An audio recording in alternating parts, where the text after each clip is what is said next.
Kamusta kayo mga kamanoy? Ako, ito ayos lang. Tagal-tagal nagpahinga. Kung di ako nagkakamali, 9 months ako hindi nagparamdam sa inyo eh. Kahit konti lang naman yung viewers natin. So on this vlog, wala lang. Same routine. Pero before ko ikikwento kung ano yung mga nangyari, palitan muna natin ng music. Ang lungkot eh. So sa araw na to, makikita nyo yung bagong umaga kung saan ikikwento ko yung mga dahilan ng pagkawala ko ng matagal. Yung bagong simula kung tawagin. Bago natin simulan yung kwento, simulan ko na sa isang pinakamalaking dahilan ng pagkawala ko. Kaya tara, samahan niyo ako sa bagong umaga.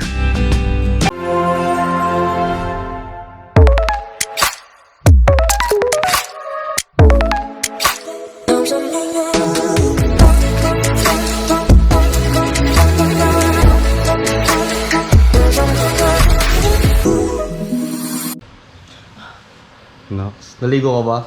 Oo, girl. Time check tayo 5:57. Fresh from bingguhan ba yan?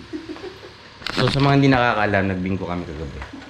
Talo ako kaya hindi ako pwede makasagi ng nagbibenta ng palamig today. Okay? Simulan natin ang araw na to sa bago. Kagaya nito, bagong motor ni Papa. Ito naman, bagong motor ni Madam P. Tapos ito naman, yung bagong grahe ni Ironic Services. At dito, meron din ako mga bagong alaga. Ito nga pala si Panther, yung bago kong motor, DT125. Tapos syempre, ito yung pinakabago nating baby, si Banner. Siya nga pala yung Ninja 650 ko. Second hand yan, pero fully paid ni Mrs. So yun, good morning mga kamanoy. I'm back. I'm back after ilang months.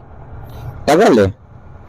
Hindi ko lang sure kung more than 9 months. Pero sure ako na matagal na wala. Anyway, kamusta kayo? Ako, ito okay lang. Masayang buhay. Masayang naging matahimik muna ang buhay. Siyempre. Pero nakakamiss kasing bumalik sa pagbablog, no? Kahit na hindi naman ako legit na vlogger. Well, anyway, napaisip lang akong bumalik sa pag-vlog ngayon, sa pagbablog. Kaya, kalimutan ko na yung mga spill ko. Kasi, nakita ko kagabi yung mga views ko. Pero sabi ko, sayang naman. Tapos, yung paggawa kasi ng story, nakakamiss eh. So, kanina, siyempre napansin nyo naman, nag-views ako, nagpaalam ako sa mag-ina ko. At yun, may pupuntahan kasi tayo.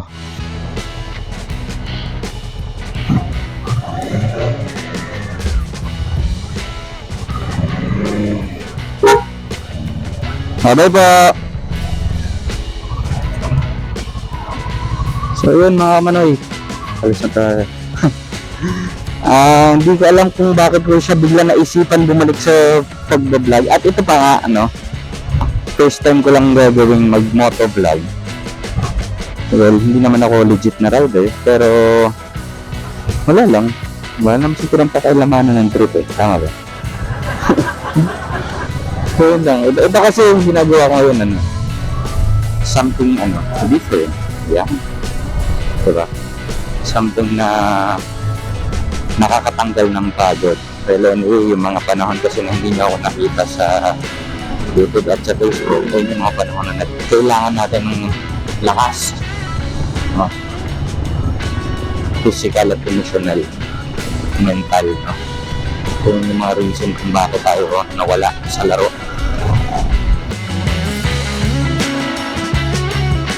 Kung hindi lang alam, sobrang dami ko ng raw files, no, na nagawang vlog. At wala lang talaga akong time mag-edit. Kasi, wala, busy talaga eh. Hindi ko alam kung paano siya isisingit. Though, nag-visualize ko minsan yung storyline every time na nagagawa ko ng content. That's why, tinutuloy ko ngayon pag-video, yung pag-record ko. Pero, siyempre, hindi kanya-kanya na tayong priorities. At this point, priority ko muna siyempre sa family. Ikaw, tama kayo narinig. Family ang priority ko. Yun siguro yung dahilan kung bakit matagal ako nawala. Kasi na-realize ko, nandun pala yung tunay na saya. Hindi pala kailangang marami. At usapang bago, hindi to dahil sa mga bagong pinagkakalibangan, bagong mga alagang sasakyan, o mga bagong bagay sa paligid. Kasi para sa akin, lahat na nangyari sa akin ngayon is bago. Bagong buhay, pagiging ama. Isa yan sa dahilan kung bakit more than 9 months akong nawala sa paggawa ng mga content. At masaya ako dahil doon.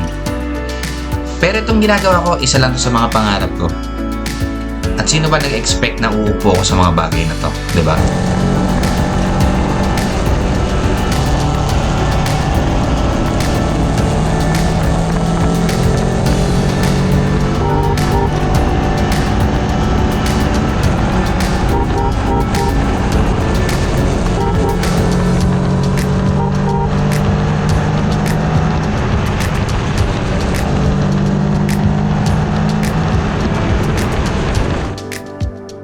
Sa totoo lang, pati itong pagmumotovlog, bago lang sa akin to.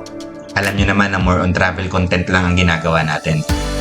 Pero masaya ako na ipakita sa inyo kung ano yung isa sa mga pangarap na natupad ko na. Hindi ko in-expect to na makaupo sa sariling big bike kung tawagin.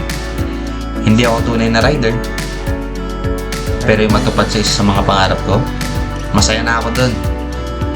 Wala na siguro akong pakialam sa sasabihin ng ibang tao.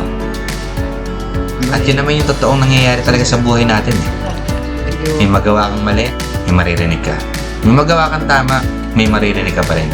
Kaya kung ako sa'yo, tuloy lang. Kilusan mo lang yung pangarap mo. Palagan mo ang bawat bukas. So yun, sa hindi nakakalam mga Manoy, pangatlong biyahe na ni Banner. Una, nagpa-RFID tayo, tama pa? Oo. Breakfast natin saan? Sa Mandara, breakfast kami Mandara. Pangalawang ride ni Banner, ito yung kami, Agoncillo, Talisay. Tapos hindi mabuksan yung tangke. Almusal namin noon, Taal. Tapos napansin namin ni Bayaw, si Aeronix, ito, follow niyo yung page niya, nandiyan sa baba. Nakita namin yung My Day nito, ang babaeng to. Sa Lago lagi breakfast ride Lago kami, doon sa may karinderya sa may Taal. Oh, kaya sumama ako ngayon. Sumama talaga ako ngayon. Sinabayan ko talaga ng sama. Para titignan ko kung legit. Baka mamaya repost lang yung mga post nilang Lago. Totoo nga, nasa Lago na kami. Ayan. So yun, kaya muna tayo. Hindi ko na na-videohan kung paano kami kumain, pero sila yung mga lumang tao na bago sa experience na nagpabago ng buhay ko. Kaya siguro minsan masaya din gumawa ng bago. At kung gagawin niyo yung mga gantong bagay, sasamahan nila ng pag-iisip at pag-iingat. Sa kagaya ng ginagawa ko, hindi sapat na meron ka lang material na bagay. Dahil ang tunay na finish line ay mga taong nasa bahay na naghihintay sa'yo.